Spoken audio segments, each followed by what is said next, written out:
Hi, my name is Chef Geoffrey Lee. I am the chef here at the Pop Up by the Pop Up Cartel. We do a variety of different concepts. Our first concept is going to be poke. And for those who don't know what poke is, it's very similar to sushi.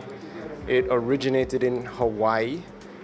So if you take sushi and sort of deconstruct it and put it into a bowl, I think that's the best way to describe what it is. So we have an offering of that here. It's a small menu. Again, we're a pop-up, hence the name.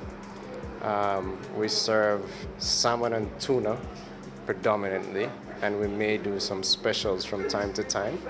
But you know, a bowl would comprise of a base of rice or organic baby arugula, or a mixture of both, and then a protein, whether it be salmon or tuna, and then we dress it with all sorts of toppings and sauces.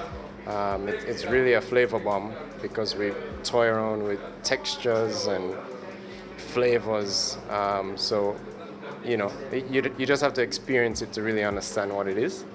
We're located here behind Kaya in the same building, behind by the back bar. And if you look here, you'll see it is the Air Jamaica bus. Just come to the door and we're in there ready to serve you. We'll be open from Wednesday through Sunday from 11 in the morning till, depending on curfew, the day. So we'll be doing deliveries through 7 Crave at the moment. You can find us on Instagram at the Pop Up Cartel with a C, or www.thepopupcartel.com.